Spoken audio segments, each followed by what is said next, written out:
Hey everybody, today we're going to be talking about not a solo but some backup fills that Dan Tyminski played on a Ronnie Bowman album. The album is called Starting Over, and the song that we're going to be talking about is What She Didn't Say. Around like a minute 40, it's like the third verse maybe, we've got Dan Tyminski playing some fills. He doesn't actually take a solo on this song, but he does some really nice stuff to fill in the space. We get to talk about second position some more, which I really like. But first, let's listen to it slowed down a bit. 2, 3, 4, 1.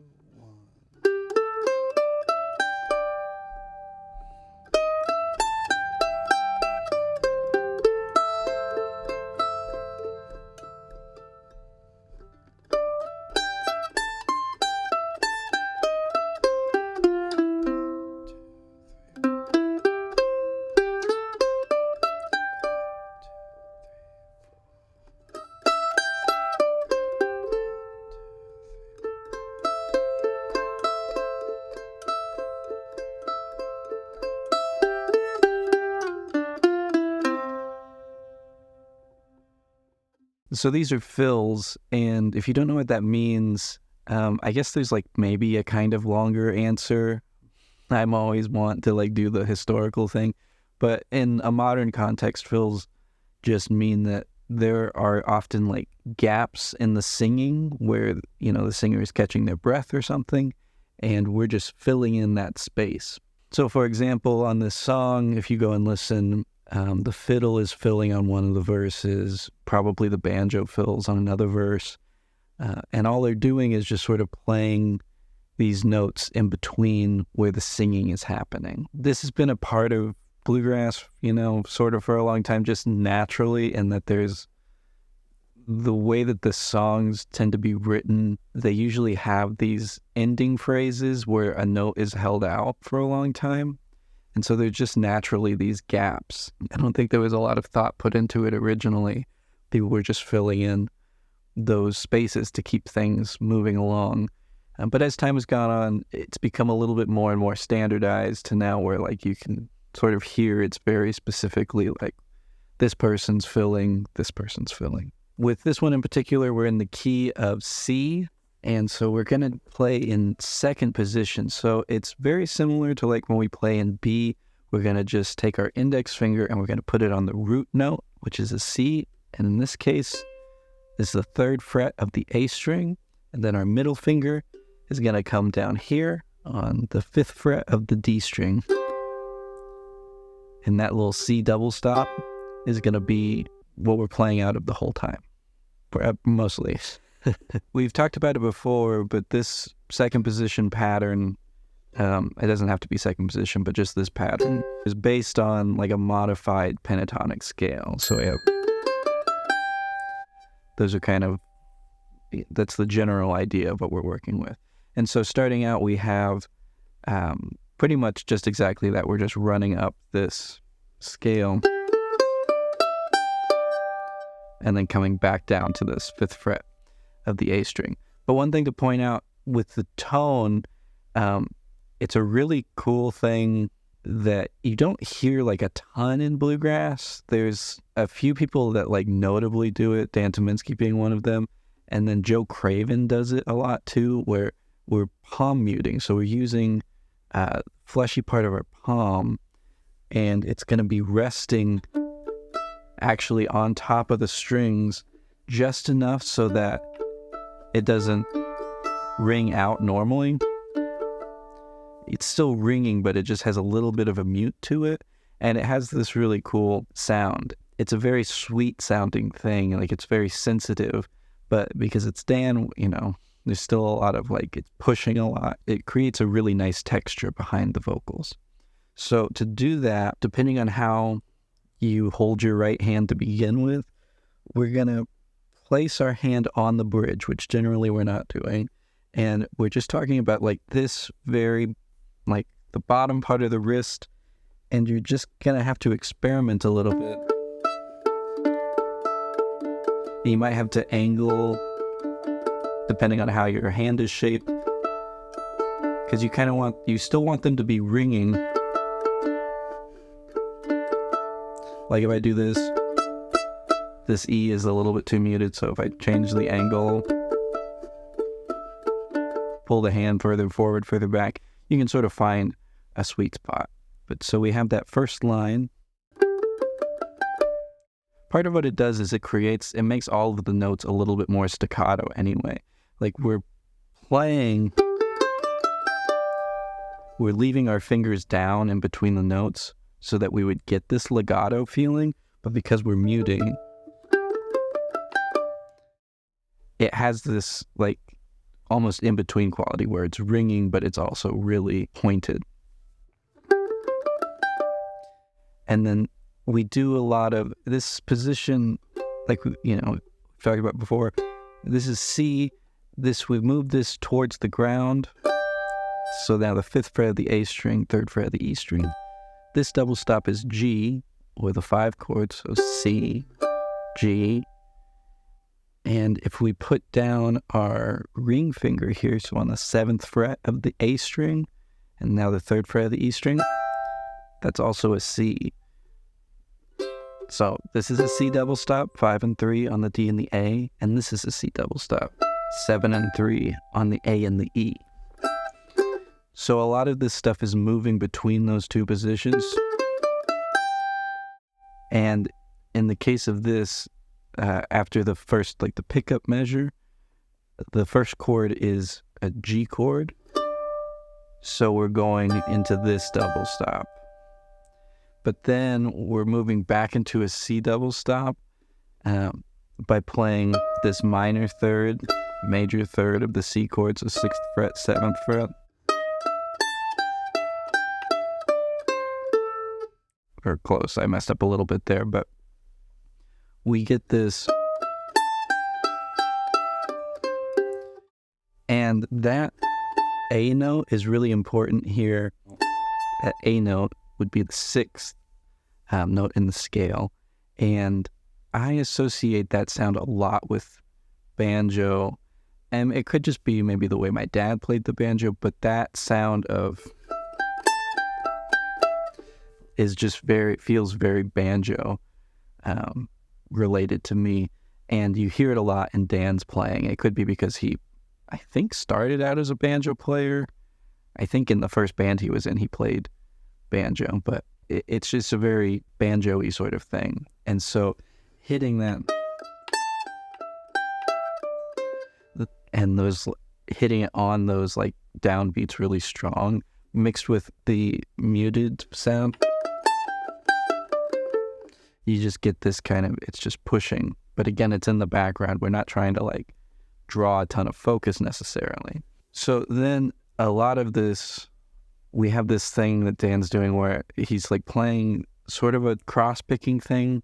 It's not like a McReynolds, like down, up, up, or anything like that. It's just this alternating pattern. And it's going to be the ring finger on the 7th fret of the D string, index finger 3rd fret of the A string. It's like our starting double stop, but we're putting down the ring finger. And then we're just going.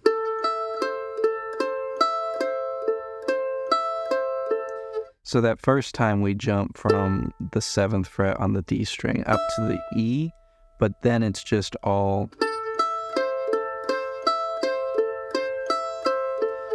just like going from one string to the next. And it's also not super important. Like it's more of a texture thing. So the actual notes are not as important as the feeling that that's giving.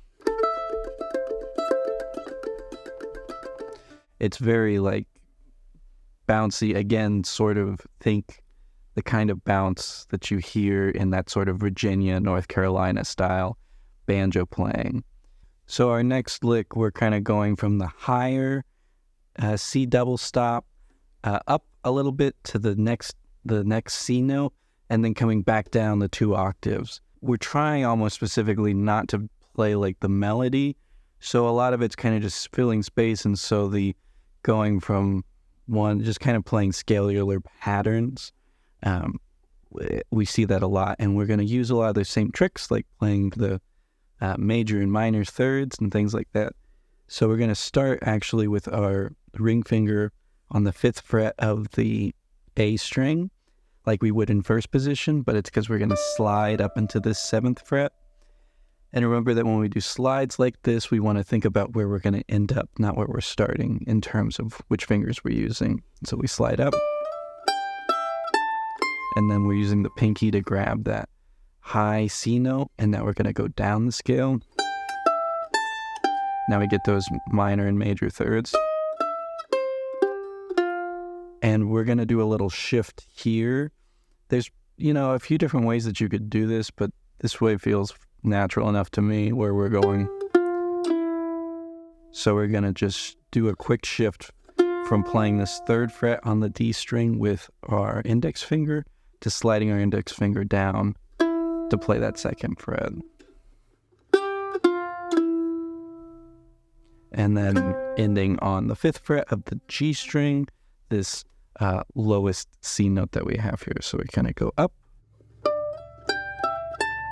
and then down. Shift. Yeah.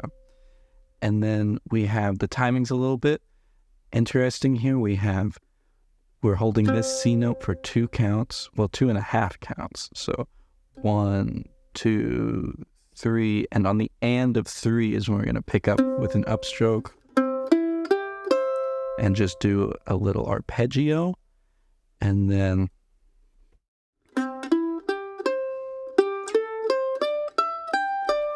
the same little lick from the very beginning. And so notice that we do this first position thing as we kind of shifted into first position at the end of that previous lick. Now we do this arpeggio,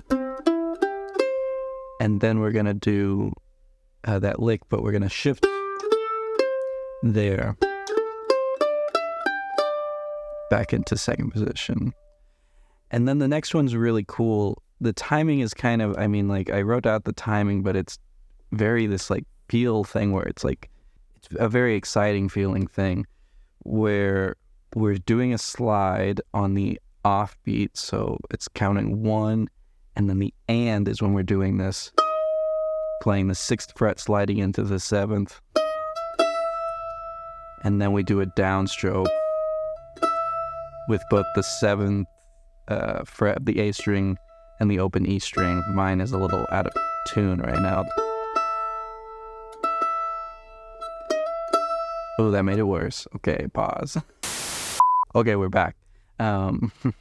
So we have that upstroke on that 6th fret sliding into the 7th, followed by a downstroke hitting the 7th fret and the open E.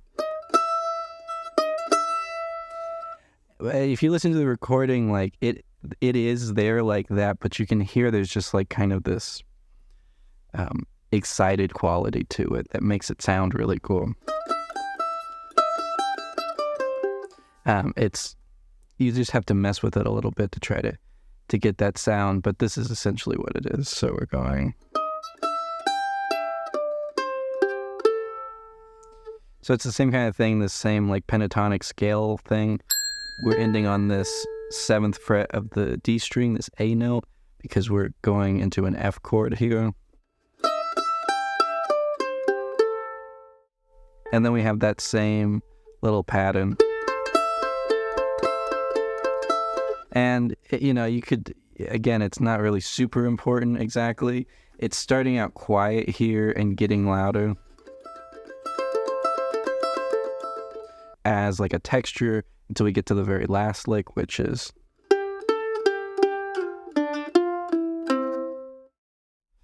so not super complicated. All that's happening is we're starting here at the 5th fret, up to the 7th, and then back to the 5th, and we're going to play the 5th note of the 5th fret twice, because we're going to go downstroke, and then the upstroke starts a slide to the 3rd fret, and then we have kind of a ghost note. You can play it if you want. But then we're going 3, 2, 5. So again, lots of pentatonic scale stuff happening here. But we're essentially based out of this second position thing the whole time, and we just kind of are playing these scale patterns with this little texture thing thrown in, and we're doing the palm muting to give it a little bit more of a vibe. So we get...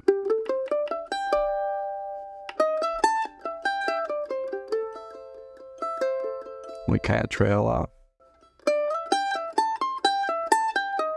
Ooh, I came in at the wrong place there.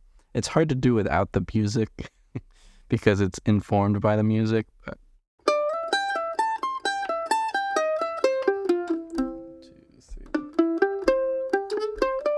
1, 2, 3.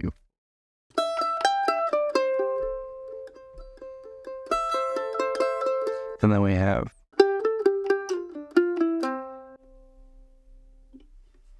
So I hope that's helpful. These are pretty standard kind of fills. I don't know. I mean, they're not... You could use them in some bluegrass settings. They're very pentatonic, like I was saying, meaning like the pentatonic scale is just a major scale with a few notes missing, but it emphasizes that 4 note a lot, which in this case is F. 4 and 2 come up a lot. I think that might not be right.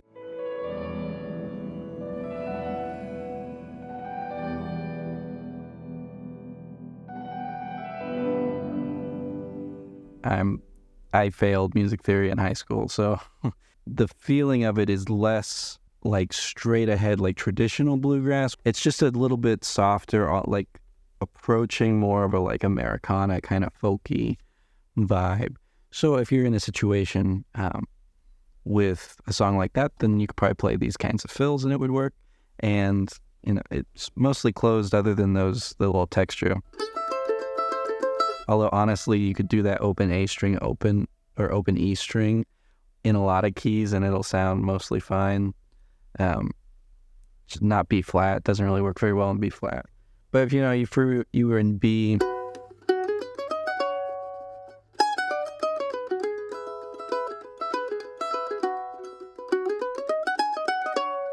or even D, you go up a whole step.